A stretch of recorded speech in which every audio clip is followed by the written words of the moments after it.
feel like everyone, when they're talking about niching, is talking about it wrong.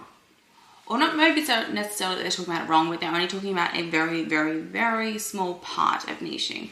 And what I have learned from over 10 years building brands from the ground up, 10 years of being an entrepreneur, and also being neurodivergent and really, really hating the idea of niching, really struggling to put myself into a little box, is that there is actually 4 different kinds of niching. And it may just be that what they're commonly talking about in terms of niching into your industry or niching into a particular skill set is just not the niching that you need to identify, and is not the type of niche style that your clients actually need. Now, we know niching is important.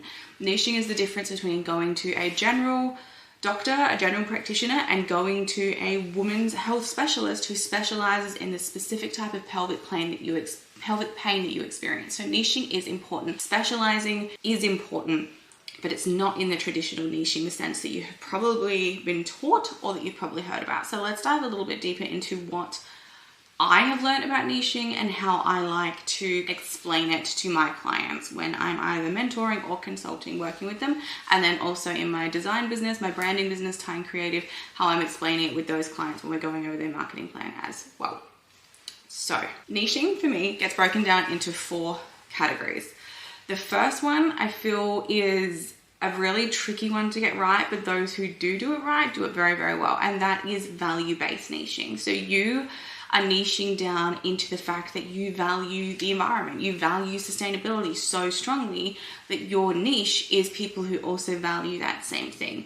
And that becomes your niche. The second part of it is skill-based niching. So if you're going to niche down, not necessarily into an industry or a value or anything like that, but you've got a particular skill set that puts you at an expert in your field, and that's the type of thing that people come to you for over and over and over and over and over again. So for example, I have a friend who is amazing at dealing with Facebook and Meta when things go wrong. If you lose your account, if your account gets hacked, how to protect your account, something goes wrong and your page gets deleted, she's the person, she gets tagged 500 times in every comment like that goes up on a Facebook group. She is the person who fixes that type of stuff, who is so good at it, and she has niched herself into a particular skill. But if you've got someone in your local area who is really, really good at doing polished concrete or heated concrete flooring for houses, they've niched into a particular skill. It doesn't have a particular style. They're not talking about their values based in sustainability or their value of honesty or family values or whatever. It has nothing to do with that. The fact is that they are the best in the business at what they do, and that is why people go to them. So it's a skill niche, right? The third one I like to think of is industry niching. And for me personally, I wouldn't niche down into an industry unless it was the case that I only felt comfortable doing a particular thing for a particular industry. But this actually works works very, very well for a lot of clients of mine. I've got certain website clients who niche down into working with allied health. I've got certain therapist clients who niche down into working with neurodivergent mums. Whatever it's going to be for you, you can niche down into an industry or a subsect of people, a particular group of people that you're like, this is the person that I help. And that allows you to really tailor make your offering, use correct language, use industry related language into your marketing efforts, and really just focus on getting very, very good at helping a particular type of person. So let's say, for instance, a physiotherapist is looking online because they need a new website, and they're like, oh, website developer, who should I go with? And they come across a website developer who works specifically in allied health, particularly in the health and medical space, and they've got all these amazing examples. They're more than likely going to go to that person versus someone who's niched specifically in a value-based situation, because they're like, this person knows my industry so well, it's going to save me time and money. They can see that they've worked really well for a lot of other people in my industry, and it all just comes together. All right, so that's the third type. The fourth type of niching for me comes into style, and this might just be my take on it because I am a branding designer. I've got a branding company as well, Time Creative.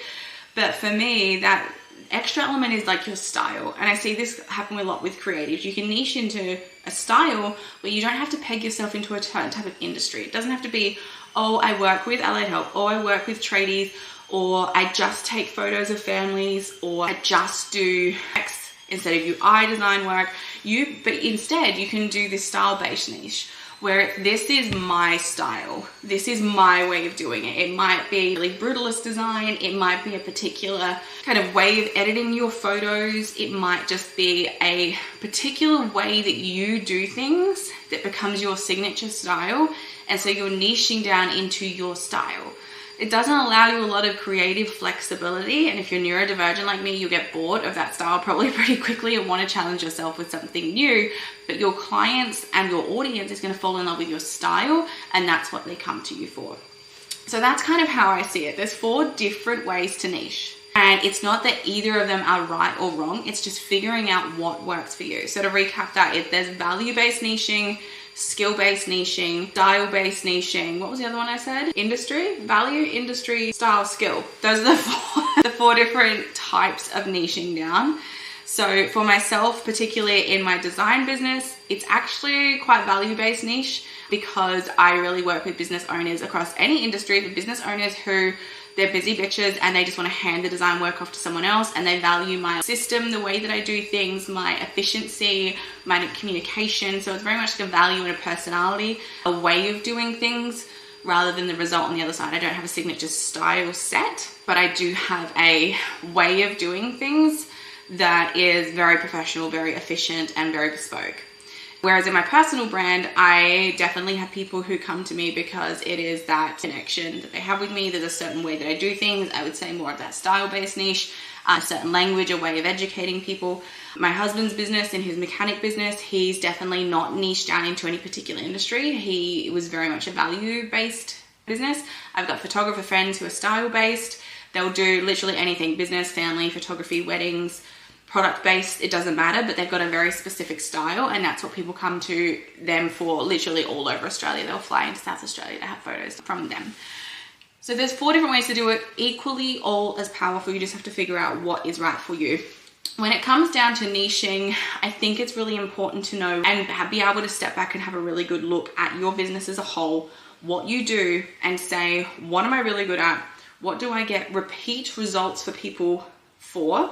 This is the thing, is it's all well and great if you can get to 100K on TikTok, but if you can't help other people use the same formula to get to 100K followers on TikTok, you can't really call yourself a TikTok coach. You just happen to fluke it for yourself, right? Unless you can get repeatable results for other people again and again and again, you're not really an expert in that field. I wouldn't consider niching down into doing that one particular thing. The second part of that is, what do people come to you for? What are you known for? Is it the way that you do things? Is it the style that you do things? Is it who you do things for? You're really, really good in NDIS space, so you're really, really good in the tradie space, whatever it is. Having a really great perspective and being able to turn off all the emotions and the like, here's what I want to do with my business and here's the style I like and here's how I want to niche, and actually step back and go, what are people coming to me for? What am I known for? How am I helping them?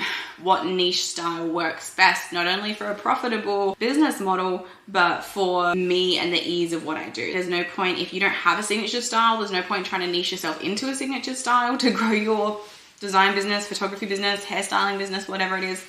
But there is a level of power in specifying not just who you help, but how you help them, why you help them, and how you achieve that goal repeatably for lots of different people. So anyway, that's my take on niching. You'll either resonate with that and it'll be like, aha, oh my God, that makes so much sense. Or you'll be like, this bitch is fucking crazy. I don't know, it's up to you, but let me know how you feel about that. I'm excited to expand this conversation out a little bit more and talk about it, because putting it into those 4 categories helped my brain so much.